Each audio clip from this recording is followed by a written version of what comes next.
Namaste. In this video, we shall look at the Yoga-Kundalini Upanishad. It is also called the Yoga-Kundalini Upanishad. So we'll be looking at it. The first topic we'll be seeing is the methods of pranayama siddhi, which is the ways, the method to attain perfect control or perfection in pranayama, perfect control over prana. The Upanishad begins by saying that one must gain control of prana through three means. There are three methods. First one is mitahara, which is moderation of food. Second is asanas, which is the postures. And the third is Shakti Chalana, which is Shakti here refers to the Kundalini Shakti, and Chalana means to rouse it, to awaken it. So, rousing the inner Kundalini power. Now, under asanas, the Upanishad mentions only two asanas, which are Padmasana and Vajrasana. And Shakti Chalana can be achieved by two means, which are by arousing the Saraswati Nadi and holding of prana, which is Kumbhaka. The Upanishad also mentions the Tribandhas, the Jalandhara Bandha, Uddiyana Bandha, and Mula Bandha.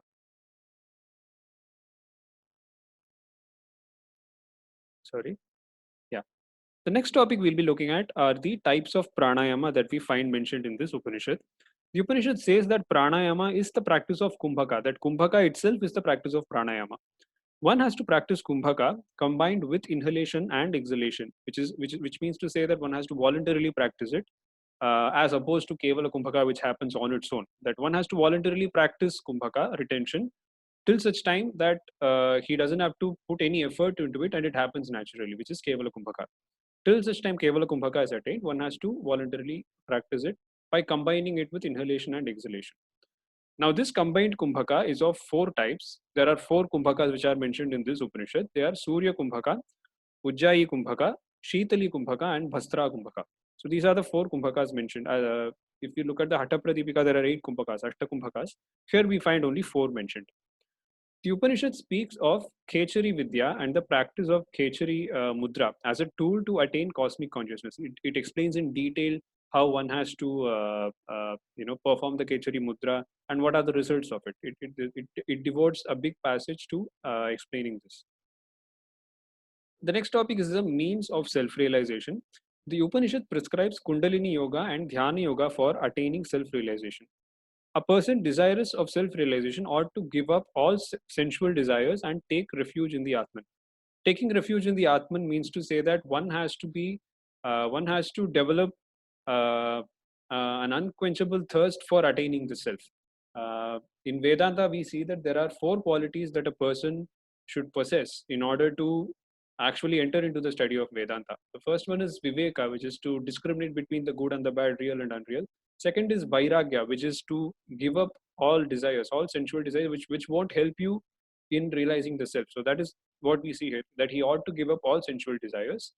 The third one is a list of qualities, Shamadhi Shatka Sampatti, Shamadama Uparati, Titiksha, Shraddha and Samadhana, which are qualities that he must possess.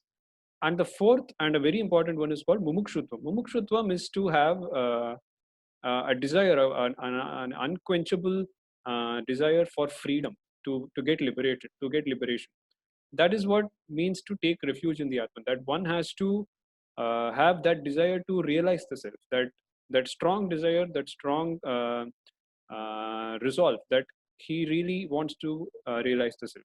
So, to give up all sensual desires and to take refuge in the Atman are what a person should possess in order to attain self-realization.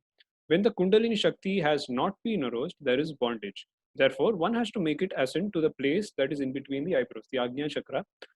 So it says that till such time the Kundalini Shakti has not reached the Agnya Chakra, there is bondage. The person won't be liberated. And therefore, one has to make it move upwards through the practice of Kundalini Yoga and reach the Agnya Chakra. When one performs Kevala Kumbhaka in this state, he attains bliss, the bliss of yoga, which is called Yogananda. The Upanishad speaks about 6 chakras. It also mentions the Sahasrara, but in the passage which deals with chakras, it mentions only the 6 chakras, which are Muladhara, Swadhisthana, Manipura, Anahata, Vishuddhi, and Agnya, the 6 chakras. The practice of Kundalini Yoga is to arouse the Kundalini Shakti at the Muladhara and make it reach the Agnya Chakra. Dhyana Yoga is to meditate on the Supreme Brahman, conceiving it as smokeless radiance in the Sahasrara, the crown region. When Samadhi is attained by this practice, the yogi realizes the self and attains immortality. So this is the means to attain self-realization. mentioned in the Yoga-Kundalini Upanishad. Now, the main topic that the Yoga-Kundalini Upanishad deals with is the 3 methods of attaining pranayama siddhi, which we saw in the first slide. So focus on that, and those of you who are interested in knowing more can also study the whole Upanishad. Now, what I have, there is one important thing I forgot to say in the beginning. The topics which I'll be covering under each Yoga Upanishad are not the only thing that the Yoga Upanishad entirely contains. I'm not covering the whole Upanishad. I'm only covering whatever has been mentioned in the NET Yoga syllabus, and that is a small portion.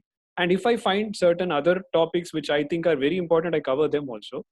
But for those who want to know more, you can undertake the study of the Yoga Upanishad. You will find versions of it online. You'll be able to download it.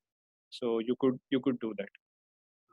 I'll be touching upon the most important points as per the NET syllabus. I'll be covering all the points mentioned in the NET syllabus, and that should be sufficient, is my opinion. Thank you.